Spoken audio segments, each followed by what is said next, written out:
বানুরহাটের জঙ্গলে ভয়াবহ অগ্নিকাণ্ড, বিপন্ন বন্যপ্রাণ। অসাবধানতাবশত লাগা আগুনে পুড়ে ছাই গোটা বনভূমি। নির্হারা পাখির আর্তনাদে ছেয়ে গেছে গোটা বনভূমি। বর্তমানে জীববৈচিত্র্য রক্ষায় এগিয়ে আসার আহ্বান বন বিভাগের। জলপাইগুড়ির বানরহাটের মরাঘাট রেঞ্জের গোসাইহাট বিটের জঙ্গলে শুক্রবার থেকে ভয়াবহ অগ্নিকাণ্ডের ঘটনা ঘটছে। কালো ধোঁয়ায় আকাশ ঢেকে যাওয়ায় দিশেহারা হয়ে উঠছে নির্হারা পাখিরা। আর আগুনের লেলিহান শিখায় পুড়ে ছাই হয়ে যাচ্ছে ছোট বড় সকল গাছপালা। বলা বাহুল্য, বন্য পাখি ও ময়ূরের আর্তনাদে সেখানকার নিস্তব্ধতা ভেঙে খান খান হয়ে যাচ্ছে। বন বিভাগের প্রাথমিক অনুমান, অসাবধানতাবশত মানুষের কার্যকলাপের জেরেই এই ভয়াবহ অগ্নিকাণ্ড। এই বীভৎস দৃশ্য এর আগে কবে দেখা গেছে তা মনে করতে পারছেন না জঙ্গল সংলগ্ন এলাকার প্রবীণ বাসিন্দারাও। মুখ্য বনপাল এস.কে. মোলে দুদিন আগেই এই এমন ঘটনা রুখতে আবেদন জানিয়েছিলেন। তারপরেও এই অগ্নিকাণ্ডের ঘটনায় উদ্বেগ প্রকাশ করছে বন দপ্তর এবং জীববৈচিত্র্য রক্ষায় সকলের সহযোগিতা কামনা করা হচ্ছে বন দপ্তরের পক্ষ থেকে।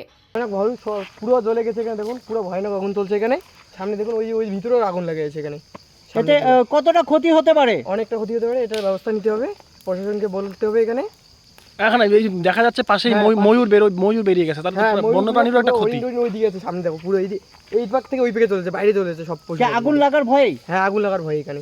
ওই সামনে আবার আছে, ওই দিকে ভিতরে আবার লাগছে আগুন। তো আগুন লাগছে বলে কি হরিণ আর ময়ূর এরকম পালাচ্ছে? হ্যাঁ হ্যাঁ হ্যাঁ, পুরো আওয়াজ শুনতে পাচ্ছেন আপনার? আওয়াজগুলো পুরো আওয়াজ এসে করছে, তো তাই। ভয় চোটে। কি নাম ভাই তোর? কি নাম? লাগলো বাড়িতে গেছিলাম, হ্যাঁ, বাড়ি আসার পথে আগুন লাগা দেখলাম, তখন সঙ্গে সঙ্গে আমি নেবাচ্ছি, আপনারও দেখলো। হ্যাঁ, মানে কিভাবে আগুন নেভানো হয় লাগলে? তার লাগলে আমরা একটা ডাল ভেঙে তো নেবানো হয়। আচ্ছা, যদি এই আগুনটা আরো ছড়িয়ে যেত কতটা ক্ষতি হতো? ক্ষতি হয়তো অনেক জীবজন্তু ক্ষতি হতো, পোকামাকড় মারা যেত, মারা যেত। জীবজন্তু মারা যেত। হ্যাঁ, তো আপনি তো একাই দেখলাম যে আগুনটাকে নেভানোর চেষ্টা করলেন। চেষ্টা করতেছে, কি করবো, আমরা তো কাজে ওইটাই, যেখানে আগুন লাগে সেখানে আমরা ওইটা। কোন এলাকা এটি? এটা তো গোসাইহারা এলাকা। বললাম পাশেই তো বিড অফিস রয়েছে। আপনি কি জানিয়েছেন আপনার উদ্বোধন কর্তৃপক্ষকে যে আগুন লেগেছে? তা আমি তো জানি না, আসার পথে তো আগুন লাগে দেখছি। আপনার নাম? বিশ্বনাথ রাবা।